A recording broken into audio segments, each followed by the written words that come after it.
नमस्कार, स्वागत है आप सभी का आज के कार्यक्रम में। आज हम बात करेंगे पर्यटन की, और पर्यटन को बढ़ावा देने के लिए मध्य प्रदेश सरकार इस वर्ष को पर्यटन वर्ष के रूप में मना रही है। प्रदेश में पर्यटन की अपार संभावनाओं को देखते हुए इसे संवारने और निखारने का यह एक अभिनव प्रयास है। कहते हैं दिल की खूबसूरती तमाम सुंदरता को फीकी कर देती है।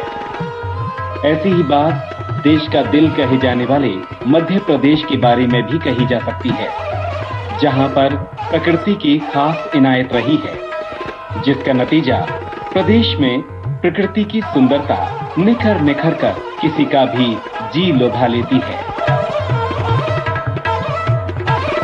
तो प्राकृतिक संसाधन भी कुछ कम नहीं है।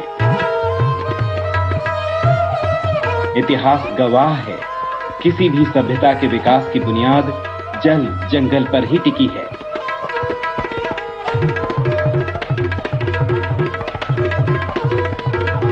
ऐसे में जिस प्रदेश की 70,265 वर्ग किलोमीटर की जमीन को जंगलों की हरियाली ने ढक रखा हो, और जिस प्रदेश की धरती पर नर्मदा, ताप्ती, सोन, सिंध, बेतवा, केन, शिप्रा, काली सिंध जैसी नदियां इठलाती, उछलती, मचलती, लहराती हों, उस प्रदेश की सुंदरता और समृद्धि भला कहां किसी से पीछे रह सकती है। जरूरत तो बस एक ऐसे प्रयास की थी जो इस सुंदरता को संवार कर लोगों के सामने उसका बखान कर सके। मध्य प्रदेश की शिवराज सरकार ने एक ऐसे ही प्रयास की नींव डाली और पर्यटन वर्ष 2015-16 का शुभारंभ किया। इस पावन मौके पर मुख्यमंत्री ने पर्यटन के साथ रोजगार निर्माण की असीम संभावनाओं पर चर्चा करते हुए उम्मीद जताई कि पर्यटन के विकास के साथ प्रदेश की अर्थव्यवस्था और ज्यादा मजबूत होगी।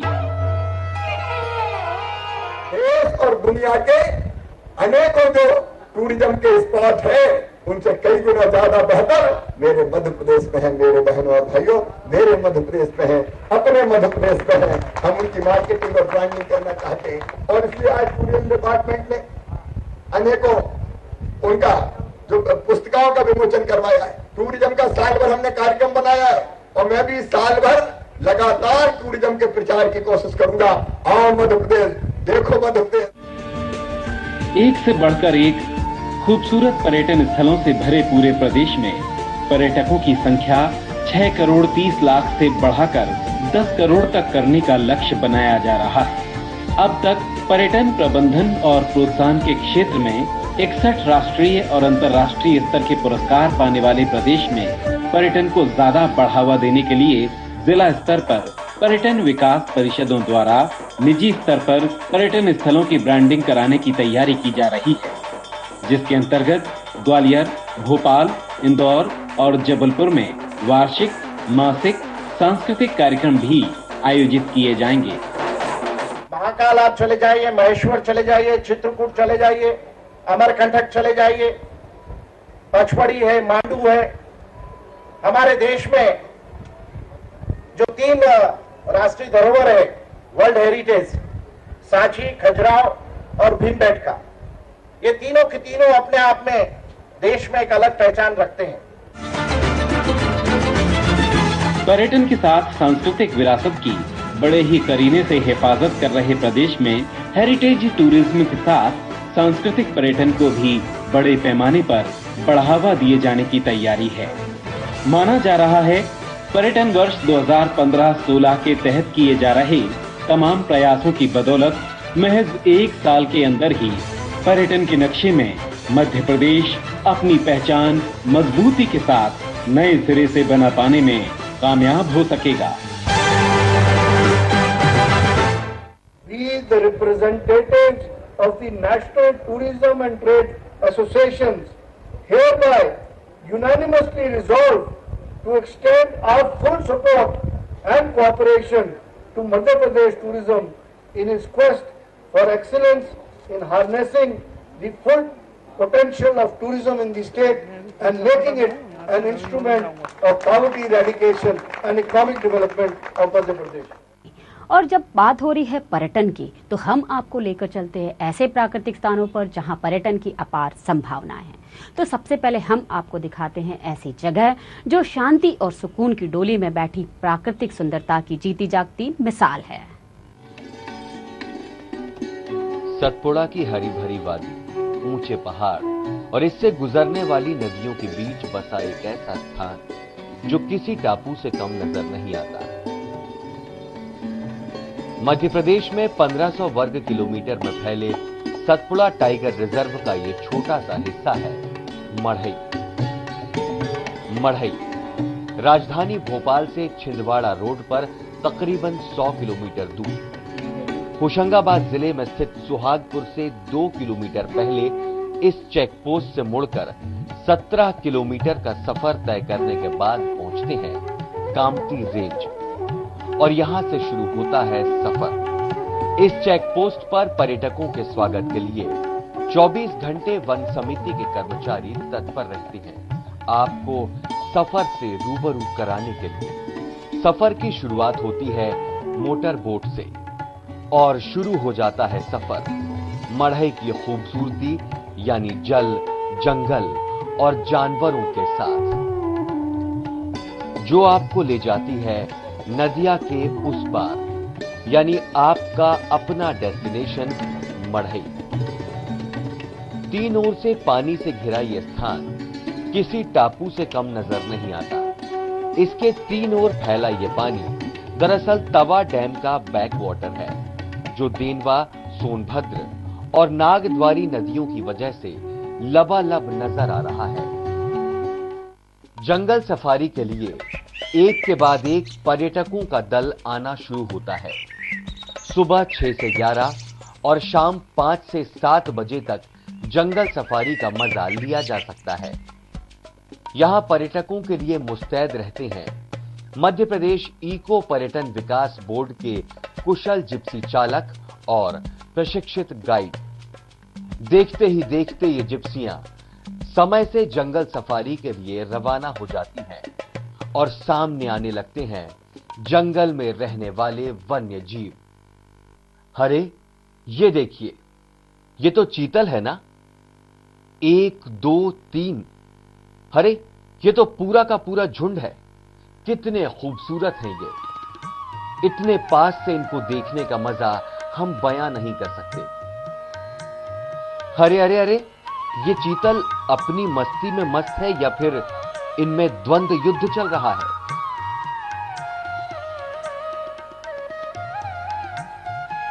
हमारी जिप्सी अपनी रफ्तार से चली जा रही थी और सामने आ गया ये विशालकाय प्राणी। यह है गौर यानी इंडियन बाइसन, जो व्यस्त है अपने सुबह के नाश्ते में। आगे चले तो देखा यहां एक नहीं पूरा का पूरा कुनबा ही अपनी मौजूदगी दर्ज करा रहा है। और चंद कदमों की दूरी पर ही ये देखिए, ये है नीलगाय। एक नजर इन पर भी डालिए। जितने उत्साह से हम इन्हें निहार रहे हैं, उसके विपरीत ये हमें घूर रहे हैं। ये हैं सांभर। विशेषज्ञों का अनुमान है कि भारत में मढ़ई ही एक ऐसा स्थान है जहां विशालकाय सांभर और गौर पाए जाते हैं। जैसे जैसे आगे बढ़ते जाएंगे, जंगल की खूबसूरती में निखार आता जाएगा। यहां के जंगल शुष्क पर्णपाती हैं और यहां सागौन, साल, महुआ, बेल, तेंदू, वाइल्ड मैंगो, अर्जुन, जामुन आदि प्रजातियों के वृक्ष बहुतायत से पाए जाते हैं। यहां कई तरह के माइग्रेटरी बर्ड्स भी अपनी आमद दर्ज कराते हैं, जैसे चीन से कूट्स और उत्तरी गोलार्ध से ये पिनटेल। अगर बात करें लोकल माइग्रेटरी बर्ड्स की, तो comb duck, woolly necked stork और पेंटेड स्टॉर्क यहां सर्दियों का मजा लेने आते हैं। यहां टेरेस्ट्रियल माइग्रेटरी बर्ड्स की भी कुछ प्रजातियां देखी जा सकती हैं, जैसे red throated flycatcher, black red start. इनके साथ साथ अन्य पक्षी जैसे किंगफिशर, ट्री पाई और तोता मैना भी देखे जा सकते हैं। मगरमच्छों का बड़ा कुनबा है इस नदी में। यहां हर तीसरे मिनट पर एक टापू दिखता है और हर टापू पर मानो मगरमच्छों ने अपनी अपनी सल्तनत बना रखी हो। Elephant safari.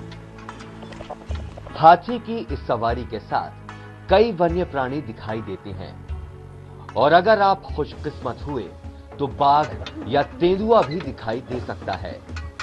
अपनी मस्ती में झूमते हुए पर्यटकों को इस जंगल की सैर कराने वाले हाथियों की सवारी भी बेहद दिलचस्प है। 4 से 5 पर्यटकों को अपनी पीठ पर सवार कर ये भारी भरकम जानवर पूरे अनुशासन के साथ जंगल की सैर कराता है, जहां जिप्सी तो क्या पैदल पहुंचना ही मुमकिन नहीं होता है और जब ये अपने गंतव्य से वापस लौटता है तो अपनी भूख का इंतजाम भी खुद ही करता हुआ चलता है। नदी की इन लहरों पर कैनोइंग का भी पूरा इंतजाम है यहां, यानी मोटर बोट की रफ्तार के बाद कैनोइंग बोट के चप्पू चलाते हुए नदी पर अटखेलियों का लुत्फ भी लिया जा सकता है। अगर आप मढ़ई आए हैं तो चूर्णा के जंगलों को देखे बिना कैसे रह सकते हैं। दरअसल मढ़ई से जंगल के रास्ते सतपुड़ा टाइगर रिजर्व में बोरी अभयारण्य स्थित चूर्णा जिप्सी से पहुंचा जा सकता है। यह सफर सिर्फ 50 किलोमीटर का है। जिप्सी के जरिए चूर्णा के जंगल की सैर करते हुए पेड़ों के झुरमुट में छिपे जंगल के रहस्य की परतें भी धीरे धीरे खुलने लगती हैं और कभी कभी आप उन्हें भी देख लेती हैं जो आम होते हुए भी बहुत खास होते हैं, यानी भालू और हिरणों के झुंड के साथ ही दिखाई देता है मोर। बादलों की धुन पर पंख फैलाकर थिरकने को बेताब। जंगलों और जानवरों का लुत्फ उठाते उठाते हम पहुंच गए हैं अपनी मंजिल चूर्णा। यहां का विश्राम गृह भी सदियों पुराना है।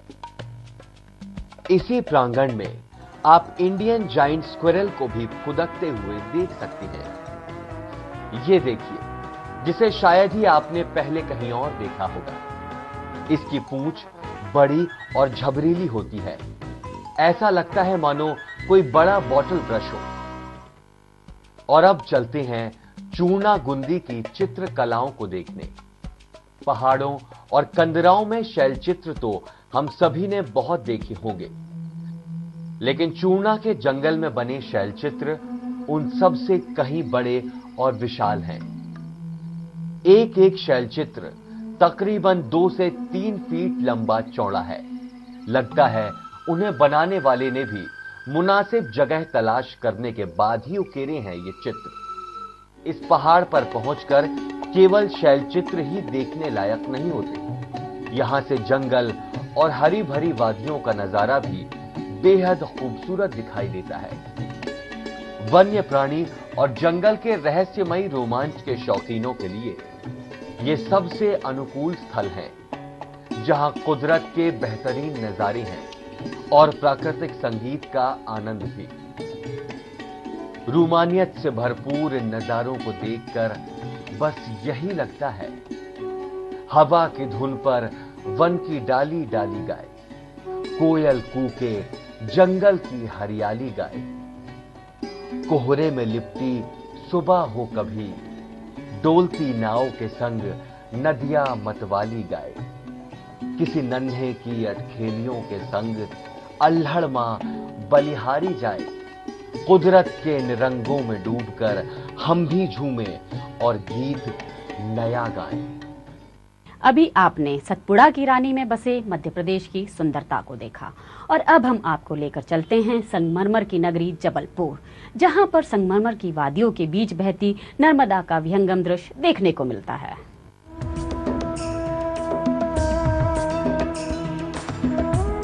प्रदेश के कई तटीय भागों में शांति व शालीनता से बहती नर्मदा का एक रूप ऐसा भी है जिसे देखने के लिए देश दुनिया से लोग आते हैं और ये रौद्र रूप हमें नजर आता है भेड़ा घाट की संगमरमरी वादियों में। संस्कार धानी जबलपुर को नर्मदा नदी के इसी रूप के कारण विश्व पर्यटन मानचित्र में अहम स्थान प्राप्त है। भेड़ाघाट की इन वादियों में जब एक साथ नर्मदा की अथाह जलराशि गिरती है तो नीचे धुएं सा एहसास होता है और इस कारण इस जलप्रपात को धुआंधार भी कहा जाता है। बिजली की चपलता से गिरती उठती नर्मदा को देखकर लोग अभिभूत हुए बिना रह ही नहीं पाते। वैसे सिर्फ जलधारा ही नहीं बल्कि भेड़ाघाट के जर्रे जर्रे में सौंदर्य बिखरा पड़ा है। इस नर्मदा घाटी के दोनों ओर लंबे ऊंचे संगमरमरी पहाड़ हैं और इन संगमरमरी पहाड़ी दर्रों के बीच में से बहती नर्मदा को देखना एक अतुलनीय अनुभव। वैसे अब नर्मदा घाटी के पूरे सौंदर्य को निहारने के लिए प्रशासन द्वारा रोपवे का इंतजाम भी किया गया है, जिससे न सिर्फ सैलानियों को मिलने वाली सहूलियतों में इजाफा हुआ है बल्कि पर्यटन का मजा भी दोगुना हो गया है। ऊंचाई से नर्मदा घाटी के दृश्यों को अपनी नजरों में कैद करने के साथ ही यहां आप नौका विहार भी कर सकते हैं, जिसमें नर्मदा जी के बिल्कुल निकट होने का सौभाग्य आपको मिलता है और मिलता है एक ऐसा नजारा जो जिंदगी भर भुलाए नहीं भूल सकता। तभी तो यहाँ लोग दूर दूर से आते हैं और दूसरों को भी यहाँ आने की सलाह देते हैं। वैसे तो सैलानियों का ये जमावड़ा यहाँ पूरे साल भर लगा ही रहता है, पर नर्मदा महोत्सव के दौरान यहाँ की चहल पहल देखते ही बनती है।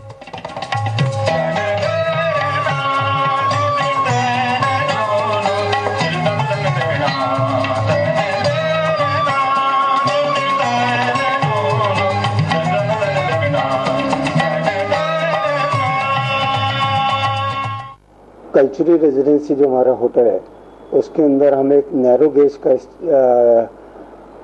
डिब्बा लेके एक रेल रेस्टोरेंट शुरू करना चाह रहे हैं। इसी प्रकार से भेड़ाघाट में लेजर शो इसी वर्ष में चालू हो जाएगा और प्रयास है कि देवताल में जो हमारा साउंड लाइट का प्रोग्राम है उसको भी इसी वर्ष में प्रारंभ कर दिया जाएगा। इसी प्रकार बरगी में नए कमरे, कॉन्फ्रेंस हॉल इत्यादि का जो प्रपोजल है वो भी इसी वर्ष में हम चालू कर देंगे। भेड़ाघाट में नर्मदा नदी की चंचल लहरों को देखने के बाद अब हम आपको नर्मदा नदी के घाटों का भी दर्शन कराएंगे, जहां पर नर्मदा मैया की पूजा अर्चना के लिए लोग निरंतर आते रहते हैं। तुरंबुलीन दीनमीन दिव्य संप्रदायकम कलो मलोध भारहारी सर्वतीर्थ नायकम शुभ सिंह कच्छ नक्र चक्रवाक शर्मदे नमामि देवी नर्मदे नमामि देवी नर्मदे।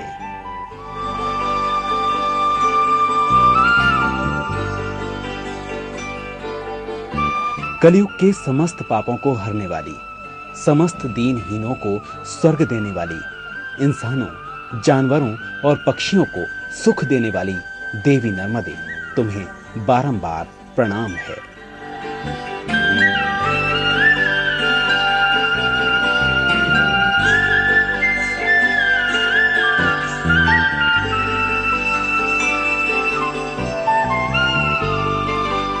पुराणों और आख्यानों में नर्मदा नदी का बखान कुछ इसी तरह से किया गया है। इसे गंगा से भी ज्यादा पवित्र नदी बताया गया है। कहते हैं जो पुण्य गंगा में नहाने से मिलता है वो नर्मदा के दर्शन मात्र से मिल जाता है।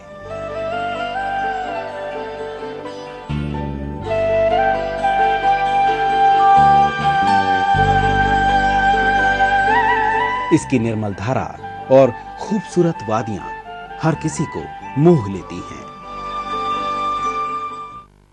दुनिया के 7 अजूबों में शामिल ताजमहल के बारे में तो आप सभी जानते हैं, लेकिन आज हम आपको मध्य प्रदेश के ताजमहल की सैर कराते हैं, जिसका निर्माण भोपाल की बेगम सुल्तान जहां बेगम ने सन 1874 में कराया था, जो आज नवाबी काल के आर्किटेक्चर का एक बेहतरीन उदाहरण है। आज भी महल के अंदर प्राचीन इंजीनियरिंग के बेहतरीन नमूने देखने को मिल जाते हैं। जैसे जरा इसे देखिए, महल के ठीक बीचों बीच मौजूद इस चौकोर खंभों के सहारे बनी हुई आकृति को सावन भादो नाम दिया गया था। इसका नाम सावन भादो क्यों रखा गया, इसका जवाब हमें तब मिल जाता है जब इसके करीब जाने पर हमें इसके ऊपरी हिस्सों में कुंदे नुमा कुछ आकृतियां देखने को मिलती हैं, जो दरअसल फव्वारे हैं।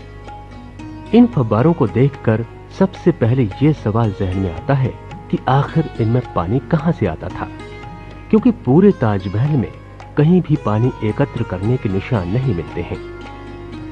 जब इस बात का खुलासा होता है तो निर्माणकर्ताओं की तारीफ में खुद ब खुद कसीदे पढ़ने की इच्छा हो जाती है।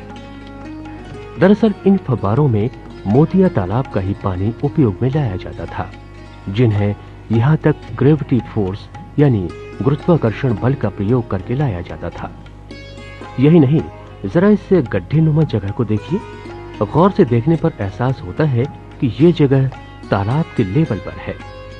ऐसी व्यवस्था इसलिए की गई क्योंकि यहाँ मोतिया तालाब के पानी को रहट के जरिए खींचा जाता था और अंदर सावन भादों में पानी को इतने दबाव के साथ लाया जाता था जिससे ऐसा लगता था जैसे सावन भादों का मौसम बन गया हो। हालांकि अब इस महल की हालत काफी दयनीय है। भोपाल में ऐतिहासिक इमारतों का निर्माण बेगमों ने ही करवाया है, क्योंकि ज्यादातर समय भोपाल रियासत बेगमों के पास ही रही है और मिंटो हॉल का निर्माण सुल्तान जहां बेगम ने सन 1909 में कराया था, जिसका इतिहास बेहद दिलचस्प है। मध्य प्रदेश बना नहीं था, उसके पहले ही प्रदेश के विधानसभा भवन के लिए राजधानी भोपाल में बनी एक खूबसूरत इमारत मिंटो हॉल को चुन लिया गया।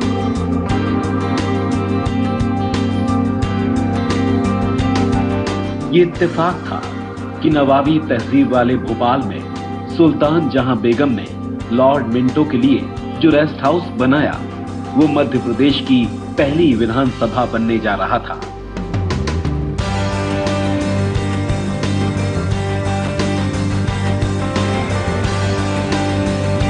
लॉर्ड मिंटो हॉल की तामीर की कहानी भी बहुत दिलचस्प है।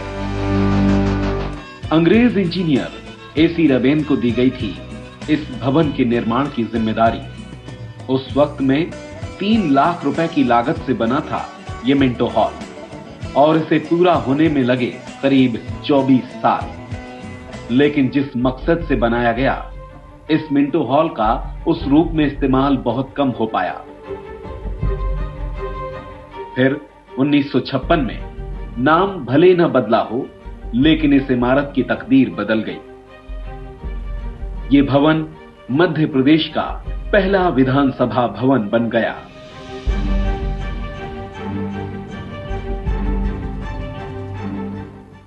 सांस्कृतिक समृद्धि से लबरेज मध्य प्रदेश ने अपनी विरासत को बड़े ही नाज से संजो कर रखा है और इसी परंपरा को आगे बढ़ा रही है मध्य प्रदेश सरकार। अब पर्यटन वर्ष में उम्मीद की जा रही है कि पर्यटन के नक्शे में मध्य प्रदेश नए रूप, नए कलेवर में सितारा बनकर चमकेगा और प्रदेश को नई पहचान हासिल हो सकेगी। तो आज के कार्यक्रम में बस इतना ही। आपको हमारा ये कार्यक्रम कैसा लगा, आप हमें जरूर लिखिए। हमारा पता है news and views 232 zone 1 MP Nagar Bhopal. आप हमें ईमेल भी कर सकते हैं। हमारा ईमेल आईडी है tarun.nvmp@gmail.com। अब अगले हफ्ते आपसे फिर मुलाकात होगी, तब तक के लिए नमस्कार।